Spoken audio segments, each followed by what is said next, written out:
All right, so there's a long list of absentee notes in purple here. The top four are just noting how you close out chapter 4. Everything else is opening up chapter 5. Again, everything is posted to Canvas. Students were already given a couple minutes to complete part A of the first problem. And again, what I want to stress is the green note at the bottom. I don't actually care which two digits you picked.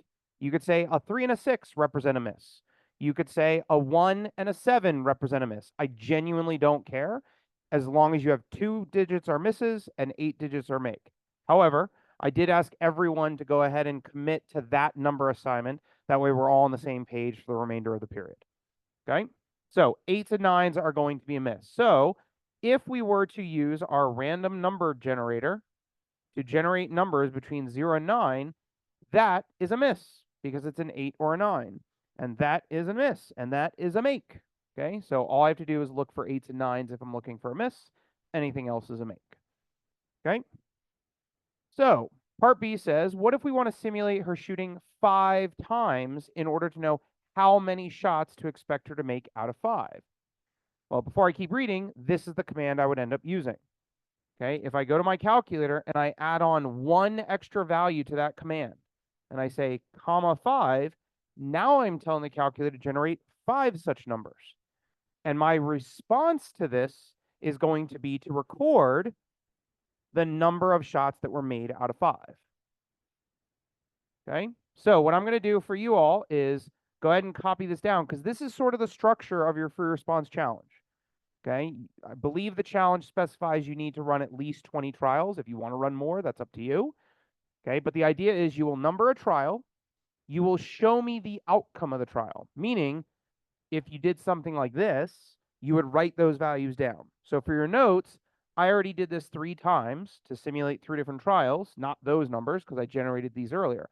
So copy those down. And then the third thing you're recording is the response. This is where I'll wait a minute for you to copy and record the 3 responses as proof that you understand what's going on. Okay, so those are your responses. Again, you're recording the number of shots made out of 5. Now, part C. For some flagrant fouls in basketball, players are given 3 free throw attempts in a row. Before I keep reading, I already know this is the command I want to do to simulate 3 shots. Okay, so in my calculator, all I'm going to do is change that last number to a 3, and this is me running a trial. Okay, those are a bunch of different trials. Okay, now I'm not going to use those trials. I have ready-made trials that I did earlier today. But so these are the 3 hypothetical trials I want you to write down. Now let me keep reading. It says, how often would a player like this make all 3? Provide 3 trials with response to demonstrate how to simulate this. Explain the response variable in context. Okay. So I want to be clear. This is different from the simulation before. In the previous one, we were interested in the number of shots made out of 5. So we got responses like 5, 2, 3. This is different. We're just simply interested in, did this person make all 3? So you're not going to record numbers like 0, 1, 2, and 3 for the number of made shots. That's not what I'm interested in. I don't care how many were made. I care were all 3 made or not. Can anyone suggest a very simplistic mathematical system to represent yes, no? 1 and 0. You got it. So what I would say is I'm going to record a 1 if all 3 shots were made. Otherwise, I'll record a 0. So if you see a 1, it means all 3 shots were made. A 0 means that didn't happen. So once again, take a moment to copy everything that I revealed on the screen, but also take a moment to fill in the responses yourselves as proof that you're following what's going on. All right, so 101. Quick way of doing this, in my opinion, is look for 8s and 9s again. And if you see any 8s or 9s, you know this person didn't make all 3. All right, next one. What if we want to simulate how many shots she makes in a 1-in-1 situation? Then in parentheses, it's being explained to you what that even means. She gets a second shot if she makes a first shot. Show example trials to demonstrate all combinations of 2 simulated shots and the response. Okay, so you're taking 2 shots, and we're being told to demonstrate what all possible combinations of a make or miss would end up looking like.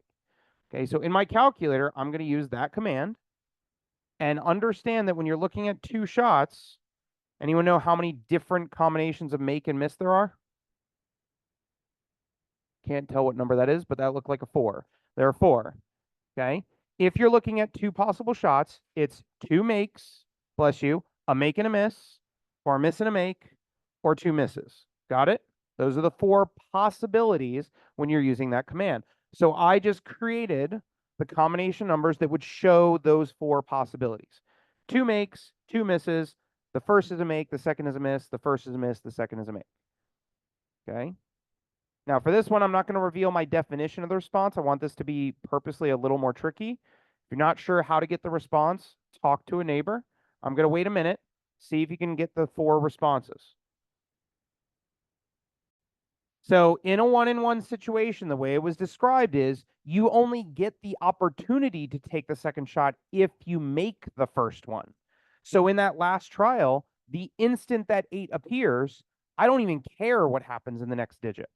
The fact that the first shot is a miss means this player wouldn't even get the opportunity to try to take the second shot. Okay. So the response is the number of shots made, but with the clarification that if the first shot is missed, the second shot gets ignored. There's nothing wrong with that when you're running a simulation to ignore digits. You can say, like, there might be a situation with a random number table, you only need the digits 1 to 7. So you can say, if I see any 8s or 9s or any 0s, I'm just going to ignore them. I'm just going to pretend they're not even there. Okay, that's perfectly allowed. Now, number assignments can get more complicated than a nice clean multiple of 10. It says if her shooting percentage was 72% instead of 80%, what number assignment would you use for the command ran int 0 to 99?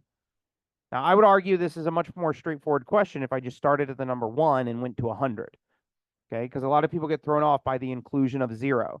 So let me just make this clear. If you're trying to simulate 1% success rate, use 0. You don't do 0 to 1 because you hear 1% and you want to go to 1. No, 0 to 1 would be 2% because you're taking 2 numbers. If you wanted to simulate 5%, you don't go 0 to 5 because that's 0, 1, 2, 3, 4, 5. That's 6 numbers. Okay, so in this case, if you're going to start at 0 to represent a make, what number would you have to stop at to model 72%?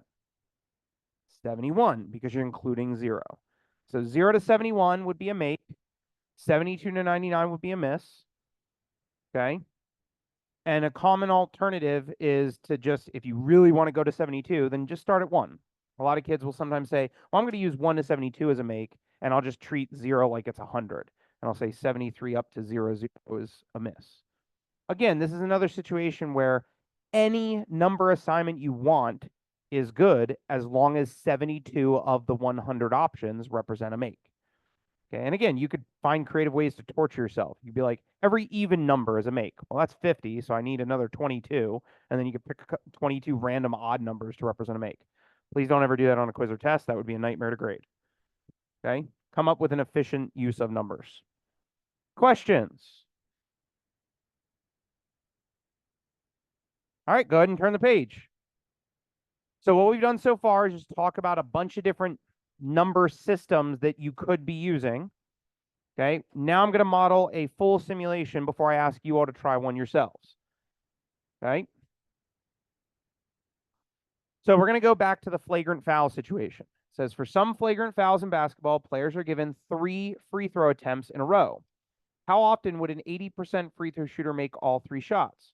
Run a 10 trial simulation using the random number table. That's really common language on any quiz or test I give you, as well as on the AP exam.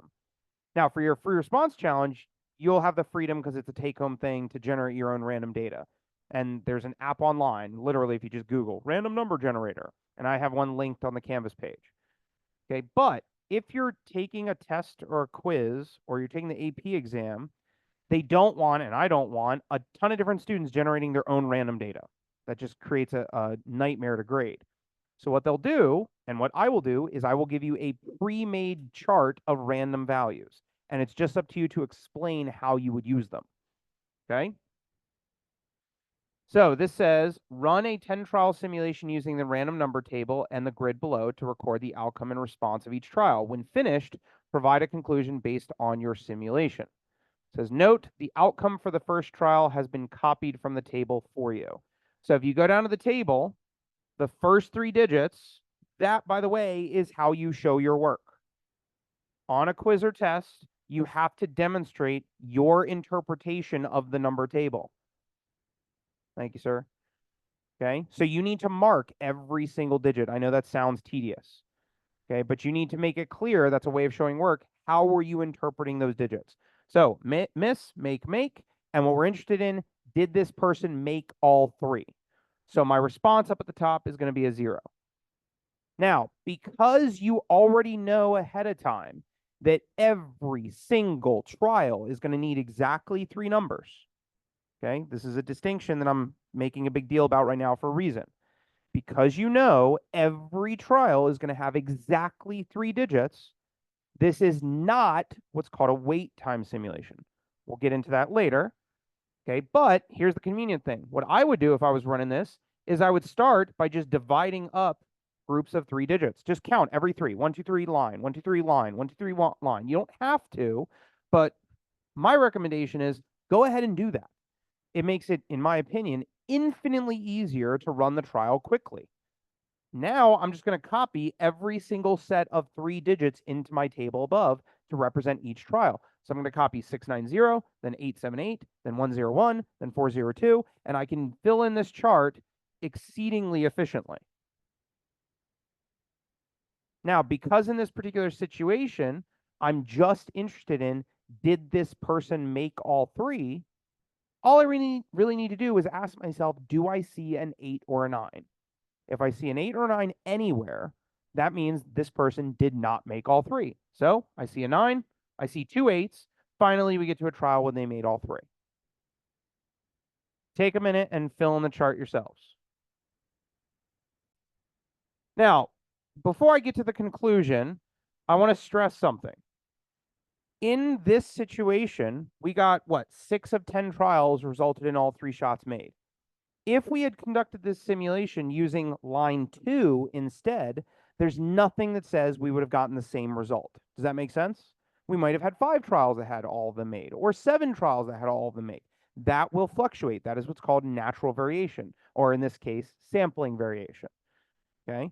So, and then I'll get to your question or comment. Your language, when you write out your conclusion, needs to contain non-deterministic language, such as based on this simulation. That is not a picky thing. That is an incredibly important thing.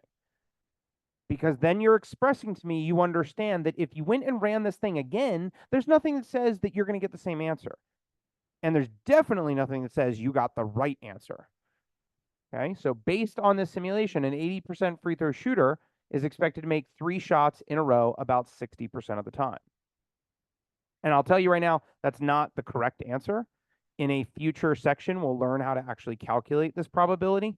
But for anyone who doesn't know and is curious, 80% free throw shooter is going to make 3 shots in a row 51.2% of the time. So if you did this millions of times, the average value that you would get, the average proportion of ones that you would see is right around 51%. So if you ran this trial a million times, imagine a table with a million trials, you would expect about 512,000 of those trials to be a 1, and the other 488,000 to be a 0. Okay, that's sort of where your results would fluctuate. Question. All right, so we're ready to move to the simulation. As I said, I wanted you all to do one yourselves. I'm going to do 2 things to help you out. Number 1, hey, zoom in.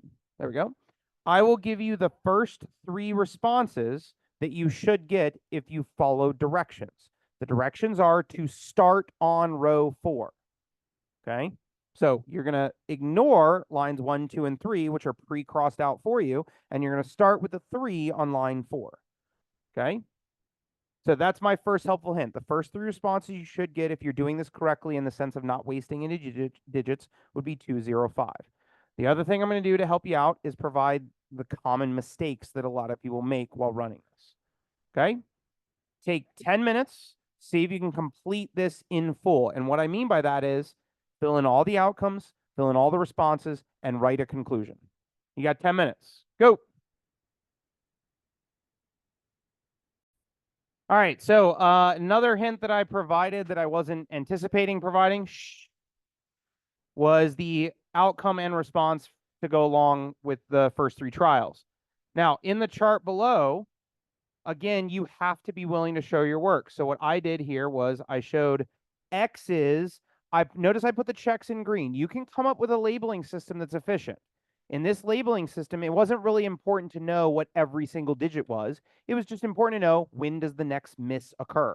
So this was 2 makes and then a miss. That was a single miss. So the response is 0. So notice I'm labeling to show how am I using the table, but I'm also providing my response. Okay, the next trial isn't terribly long, but the 4th one was obnoxiously long. You had to go really, really far to finally get to an 8 or 9. Now, after that, you had 4 makes. After that, you'll notice, again, I don't like to waste digits. So the 6th trial starts on that 6, but then no misses come.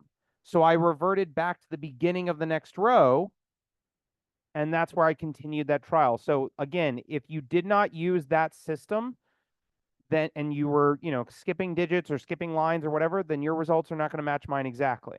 And that's not a big deal on a test or quiz. If you decided to do 1 or 2 or 3 trials in one line, and then you saw how long that 4th trial took, and maybe that scared you into jumping into the next line, that's fine. You can do whatever you want.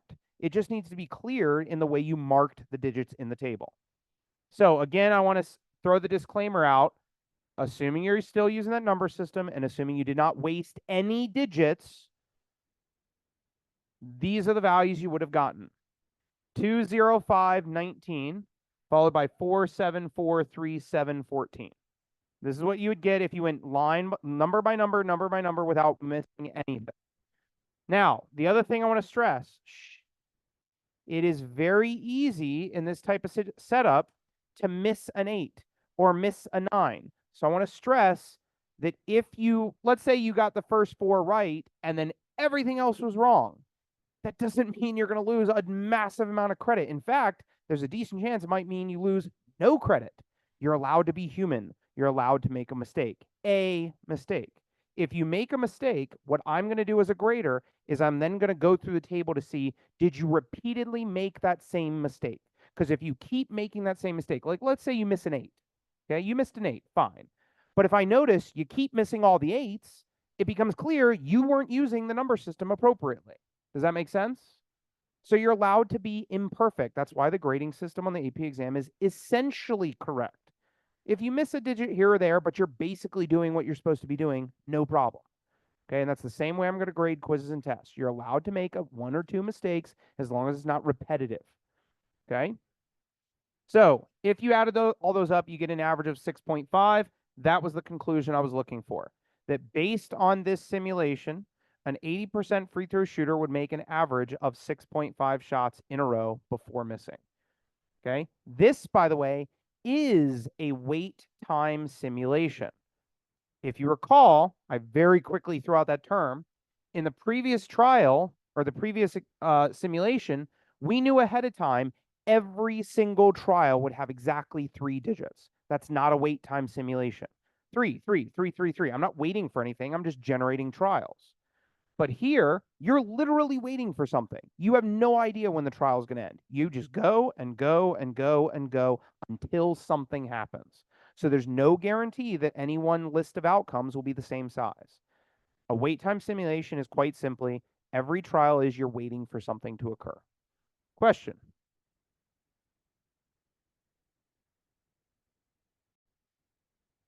All right, folks. Thanks for watching. We are done. Oh, and actually, I just revealed the other marks on the table. I probably should have done that sooner, but at least now they're in the recording. Thanks for watching. Have a good one.